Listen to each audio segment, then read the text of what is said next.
l'analyse de besoin, mais qui et qui vont participer à l'analyse de besoin et quels sont les acteurs. On dit les acteurs possibles sont les utilisateurs ou clients du produit ou du service, donc c'est le client utilisateur dont on a parlé depuis le début. Les représentants sont des clients ou des utilisateurs au cas où vous êtes obligé de faire un échantillonnage. Et l'analyste. L'analyste, c'est qui? C'est l'informaticien. Hein? C'est celui qui va analyser le besoin, vous en l'occurrence. L'animateur. L'animateur, c'est toujours vous. Ou encore quelqu'un pour qui, vous savez que vous travaillez sous l'autorité, par exemple, d'un responsable de département ou encore d'un directeur général qui peut faire office de l'animateur. L'expert fonctionnel, c'est-à-dire que c'est lui qui maîtrise vraiment les fonctions parmi les clients. Parmi les clients utilisateurs, il y a des gens qui maîtrisent très bien le travail. Même si on vient dans une entreprise, on voit souvent que pour le service que produit l'entreprise, il y a des choses, par exemple, dès qu'on vient, on va courir chercher un des employés parce que c'est lui qui maîtrise bien ça. En l'expert technique, il y a aussi le rédacteur et le décideur. Mais seulement nous, chez nous, ici en Afrique, où voilà, c'est une seule personne qui fait tout ça.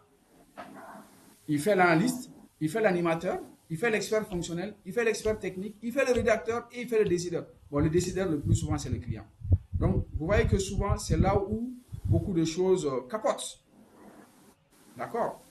Donc, ça, c'est un peu les différents détails. On va rentrer au niveau des différents détails. On dit ceux qui vont faire usage du résultat de l'étude après fabrication. Ils peuvent participer à l'étude s'ils sont directement interrogés sur les besoins. OK? Vous suivez? Il y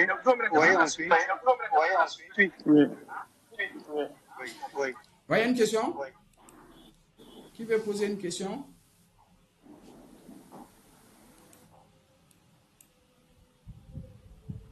Qui veut poser une question?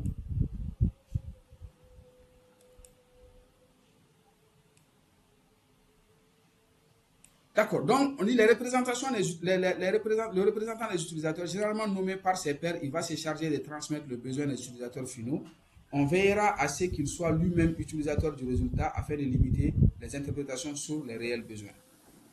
L'analyste, ça c'est vous, personne chargée de mettre en œuvre le recueil, donc c'est la maîtrise d'œuvre, de besoins, à travers différentes techniques, enquêtes, interviews, entretiens, observateurs. Donc, on va voir que ce sont les techniques que nous allons utiliser pour pouvoir faire efficacement notre besoin.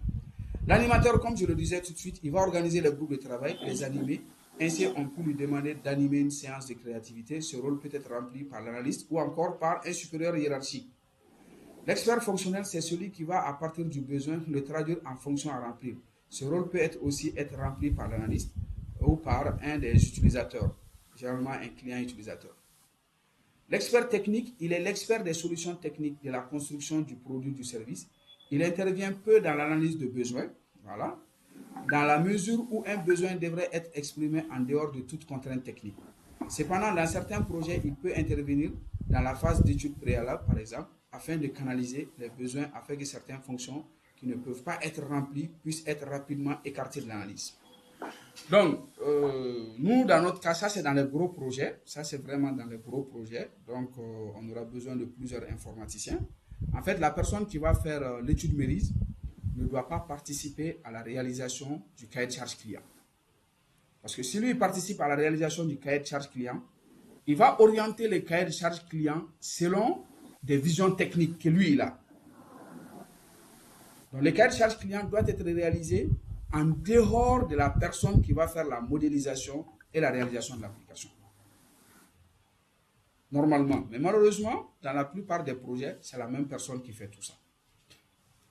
Donc le rédacteur, c'est celui qui va rédiger les cahiers de charges d'analyse du besoin et de le faire valider aux utilisateurs, aux représentants des utilisateurs. Donc ce rôle est tenu par l'analyste parce que c'est lui qui va analyser, il va faire les cahiers de charges client, il va le soumettre aux clients utilisateurs, aux décideurs, et ils vont voir maintenant si c'est bon ou pas. On est dans certaines phases d'analyse du besoin et notamment au moment des propositions de solutions. Voilà, parce que quand on va proposer, le décideur va effectuer des arbitrages et décider des solutions à retenir. Ces choix s'appuient généralement sur des critères budgétaires et temporels. La multiplication des acteurs dans l'analyse de besoin donne plus de recul à chacun et permet de meilleurs arbitrages. Cependant, les erreurs d'interprétation sont généralement plus nombreuses. L'équipe peut être réduite aux utilisateurs, l'analyste et les décideurs. Donc, c'est pour vous dire que s'il y a beaucoup d'intervenants aussi, ça peut même ralentir le projet parce que tout le monde aura des avis, il va y avoir beaucoup d'avis contraires. Donc le temps de faire voilà, un récap de tout ça et de pouvoir prendre des décisions, ça peut prendre du temps. Donc on peut réduire l'analyste, l'équipe aux utilisateurs, à l'analyste et le décideur. Il est alors plus facile de communiquer, mais l'étude sera moins ouverte, mais complète et sûrement plus orientée.